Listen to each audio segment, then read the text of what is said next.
इस वेले तुसी दर्शन करो गुरुद्वारा से जन्म स्थान दे जिथे गुरु नानक जी महाराज जी का जन्म सन 1469 होया। गुरु नानक साहब महाराज जी के वालद साहब का नाम सी मेहता कल्याणदास ते वालदा का नाम सी माता तृप्ता जी। गुरु नानक जी महाराज जी के इस घर का जिहड़ा पुराना नाम सी राय पोई दी तलवंडी मौजूदा श्री ननकाना साहिब।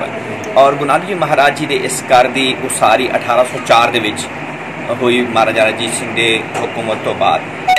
इस दर के 4 दरवाजे ने, 4 डोर ने, इत्थे सारे अलाउ ने, इत्थे कोई छोटा कोई बड़ा कोई मजहब कोई दी गल नहीं है, इत्थे सारे आ सकते हैं। इस वेले तुसी देख सकते हो कि बहुत सारे लोग आए हुए हैं, दर्शन कर रहे हैं और एक दर सब वास्ते खुला है, लंगर खाने वास्ते भी, आराम करने वास्ते भी।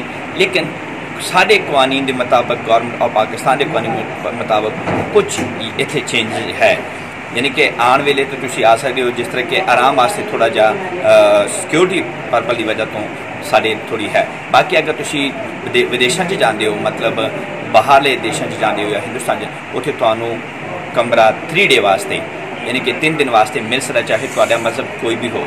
यानी कि यदा मतलब नहीं कि तुसी कहो कि सिख ही उत्थे कमरा यूज़ कर सकता, सिख नहीं, उत्थे हर एक कमरा यूज़ कर सकता है।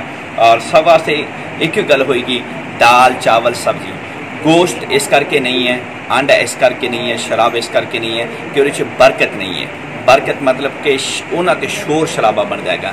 100 बंदे वास्ते गोश्त बनवा लो तो 70 बंदे खा के वो निकलने की करते हैं, बहुत ज़्यादा ज़ाया करते हैं। लेकिन जी गल है दाल चावल की, 100 बंदे वास्ते बना लो, उस मालिक के सदके वो 150 तो 200 बंदा खाए, 200 बंदा खाए।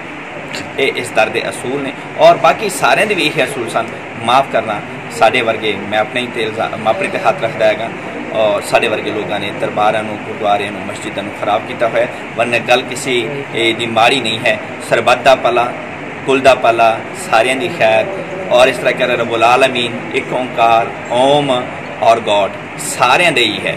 अगर किसी जगह पर फर्क होवे तो फिर वो कह सकता है, क्योंकि अगर मुसलमान इस गल नूं तस्लीम ना कर दे कि फिर इत्थे गल हो सकती सी कि रब्बुल आलमीन की बजाय रब्बुल मुस्लिमीन नहीं, लेकिन रब्बुल आलमीन है। हुक्म यही होया, सिख नूं हुक्म होया, नानक नाम चढ़दी कला तेरे पाने सरबत दा भला, सारियां दी खैर मंगनी है, कले तू अपनी खैर नहीं मंगनी हैगी। इस तरह हिंदू भी इबादत करने बाद कहते हैं सारियां दी खैर, अंग्रेज भी यही कहते हैं, ऑल पीपल सारे ही करते हैं। लेकिन सब नूं अंदरों आवाज़ नहीं आई जो मैं कह रहा वो मैं करना भी है। खुदा करे कि अंदरों की आवाज़ आवे, समझ आवे कि जो मैं कह रहा उन्हें मैं करना भी।